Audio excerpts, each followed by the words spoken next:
बेळगावमध्ये 5 कोटी रुपयांच्या खंडणीसाठी करण्यात आलेल्या व्यावसायिकाच्या अपहरण प्रकरणी 24 तासांच्या आत निपाणी पोलिसांनी 4 आरोपींना अटक केली आहे, अशी माहिती पोलीस अधीक्षक डॉक्टर भीमाशंकर गुळेद यांनी दिली।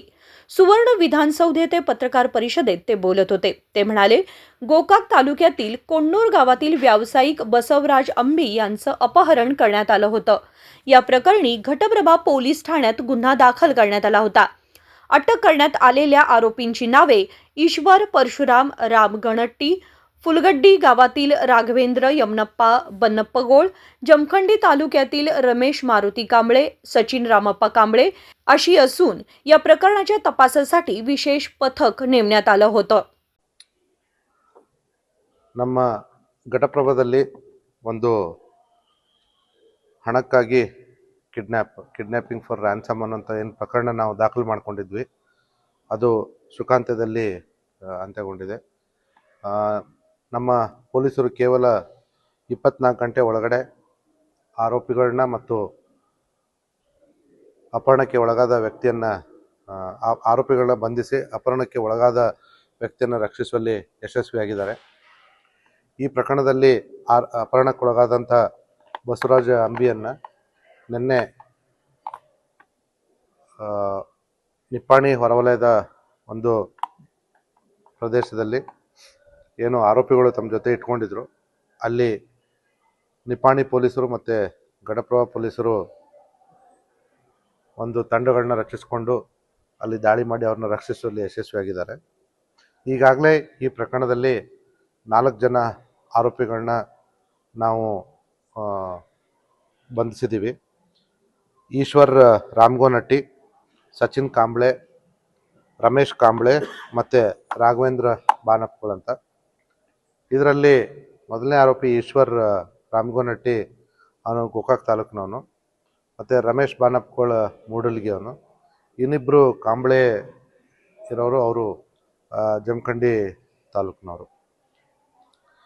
ಈಗ ನಮ್ಮ ತನಿಖೆ ಈ ಪ್ರಕರಣದಲ್ಲಿ ಯಾರ್ಯಾರು ಆರೋಪಿಗಳು ಭಾಗಿಯಾಗಿದ್ದರು ಅನ್ನೋದ್ರ ಬಗ್ಗೆ ನಡೀತಾ ಇದೆ। ಈ ವಿಚಾರದಲ್ಲಿ ಮತ್ತಷ್ಟು ಜನರು ಸಂಚಿನಲ್ಲಿ ಭಾಗಿಯಾಗಿರುವ ಸಂದೇಹ ಕೂಡ ನಮಗೆ ತನಿಖಾ ಸಂದರ್ಭದಲ್ಲಿ ವ್ಯಕ್ತವಾಗಿದೆ। ಅವ್ರನ್ನೂ ಕೂಡ ಮುಂದಿನ ದಿನಗಳಲ್ಲಿ ನಾವು ವಶಕ್ಕೆ ಪಡೆದುಕೊಂಡು ಅವ್ರ ಮೇಲೆ ಕಾನೂನು ಕ್ರಮವನ್ನು ತೆಗೆದುಕೊಳ್ತೀವಿ। ಏನು ಸರ್ ಘಟನೆ ಕಾರಣ ಮತ್ತು ಯಾವ ಥರ? ಈ ಘಟನೆಗೆ ಕಾರಣ ಇಲ್ಲಿವರೆಗಿನ ತನಿಖೆಯಲ್ಲಿ ಕಂಡುಬಂದದ್ದು ಏನಪ್ಪ ಅಂತಂದರೆ, ಅಪಹರಣಕ್ಕೆ ಒಳಗಾದ ಬಸವರಾಜ್ ಅಂಬಿ ಅನ್ನೋಂಥ ವ್ಯಕ್ತಿ ಏನು ರಿಯಲ್ ಎಸ್ಟೇಟ್ ವ್ಯವಹಾರದಲ್ಲಿ ಭಾಗಿಯಾಗಿದ್ದ, ಮತ್ತು ಇನ್ನೊಂದಿಷ್ಟು ಬೇರೆ ಯಾವುದೋ ಒಂದು ಅಕ್ರಮದಲ್ಲಿ ಭಾಗಿಯಾಗಿದೆ ಅನ್ನೋಂಥದ್ದು ಇವರಿಗೆ ಮಾಹಿತಿ ಬಂದಿತ್ತಂತೆ ಅಪಹರಣ ಮಾಡೋರಿಗೆ। ಆ ಮಾಹಿತಿ ಆಧಾರದ ಮೇಲೆ ಇವನ್ನ ನಾವು ಅಪಹರಣಕ್ಕೊಳಗಾಗಿ ಇವನ ಹತ್ರ ನಾವು ರ್ಯಾನ್ಸಮ್ ತೆಗೆದುಕೊಂಡ್ರೆ, ದುಡ್ಡು ತೆಗೆದುಕೊಂಡ್ರೆ ಇವನು ಪೊಲೀಸರಿಗಾಗಲಿ ಬೇರೆಯವ್ರಿಗಾಗಲೂ ಹೇಳೋದಿಲ್ಲ ಅನ್ನೋಂಥ ಒಂದು ವಿಶ್ವಾಸದ ಮೇಲೆ ಅವರು ಆ ವ್ಯಕ್ತಿಯನ್ನು ಅಪಹರಣ ಮಾಡಿ ಸುಮಾರು 5 ಕೋಟಿಗೆ ಬೇಡಿಕೆ ಇಟ್ಟಿದ್ರು। ಆ 5 ಕೋಟಿಯಲ್ಲಿ ಮೊದಲನೇದಾಗಿ ಅವರು ತಕ್ಷಣಕ್ಕೆ ಮನೆಯಲ್ಲಿರ್ತಕ್ಕಂಥ 10 ಲಕ್ಷವನ್ನು ಕೊಡಲಿಕ್ಕೆ ಅಪಹರಣಕ್ಕೆ ಒಳಗಾದ ವ್ಯಕ್ತಿಯ ಮಗ ಹೋದಾಗ ಅಲ್ಲಿ ಇವನು ತನ್ನ ಜೊತೆ ಇನ್ನೊಂದಿಷ್ಟು ಜನರನ್ನು ಕೂಡ ಕರ್ಕೊಂಡೋಗಿದ್ದ। ಇವನು ಇನ್ನಷ್ಟು ಜನರನ್ನು ಕರ್ಕೊಂಡು ಬಂದಿದಂತೆ ಅವರು ಹೆದರಿ ಅಲ್ಲಿಂದ ಹೋಗಿ ಮತ್ತೆ ಇವರಿಗೆ ಥ್ರೆಟನ್ ಮಾಡಿದ್ರು, ನಾವು ಕೊಲೆ ಮಾಡ್ತೀವಿ ನೀವು ನಾವು ಹೇಳ್ದಂಗೆ ಕೇಳಿಲ್ಲ ಅಂತಂದರೆ। ಸೊ ಹೀಗೆ ಇದು ನಡೆದಾಗ ಅವರು ಕೊನೆಗೆ ಪೊಲೀಸರಿಗೆ ಅಪಹರಣಕ್ಕೊಳಗಾದ ವ್ಯಕ್ತಿಯ ಹೆಂಡತಿ ಕಂಪ್ಲೇಂಟ್ ಕೊಟ್ಟಿದ್ರು। ನಮಗೆ ಮಾಹಿತಿ ಬಂದ 24 ಗಂಟೆ ಒಳಗಡೆ ಅಪಹರಣಿತ ವ್ಯಕ್ತಿಯನ್ನು ನಾವು ರಕ್ಷಣೆ ಮಾಡಿದ್ದೀವಿ, ಜೊತೆಗೆ ಆರೋಪಿಗಳನ್ನು ಕೂಡ ಬಂಧಿಸಿದ್ದೀವಿ। ಇಲ್ಲ, ಅವ್ರ ಹತ್ರ ಸದ್ಯಕ್ಕೆ ಏನೂ ವೆಪನ್ ಸಿಕ್ಕಿಲ್ಲ। ಅದೇ ಇದರಲ್ಲಿ ಒಳಸಂಚಿನಲ್ಲಿ ಬೇರೆ ಬೇರೆಯವರು ಭಾಗಿಯಾಗಿರುವ ನಮಗೆ ಗುಮಾನಿ ಬಂದಿದೆ, ಅದನ್ನು ನಾವು ತನಿಖೆ ಮಾಡ್ತಾ ಇದ್ದೀವಿ। ಈಗಾಗಲೇ ನಾವು ಈ ಪ್ರಕರಣದಲ್ಲಿ ಭಾಗಿಯಾದಂಥ 2 ವೆಹಿಕಲ್ಗಳನ್ನ ಸೆಕ್ಯೂರ್ ಮಾಡ್ಕೊಂಡಿದ್ದೀವಿ। ಇನ್ನೂ ಒಂದು ವೆಹಿಕಲ್ ಇದೆ ಅನ್ನುವಂಥದ್ದು ಒಂದು ನಮಗೆ ಸಂದೇಹ ಬಂದಿದೆ, ಅದನ್ನು ನಾವು ಹುಡುಕಾಡ್ತಾ ಇದ್ದೀವಿ। ನ್ಯಾಯಾಂಗ ಬಂಧನಕ್ಕೆ ಒಪ್ಪಿಸಿದ್ದೀವಿ, ಅವಶ್ಯಕತೆ ಬಿದ್ದರೆ ಮತ್ತೆ ಪೊಲೀಸ್ ಕಸ್ಟಡಿಗೆ ತಗೊಳ್ತೀವಿ। ಅದನ್ನು ನಾವು ಈಗ ಮತ್ತೆ ಇನ್ನೊಂದಿಷ್ಟು ಏನು ಆರೋಪಿಗಳಿದ್ದಾರೆ ನಮಗೆ ಸಂಶಯ ಇದೆ, ಅವ್ರನ್ನ ಬಂಧನ ಮಾಡಿದ್ಮೇಲೆ ಮತ್ತೊಂದು ಸತಿ ನಾನು ನಿಮಗೆ ಹೇಳ್ತೀನಿ।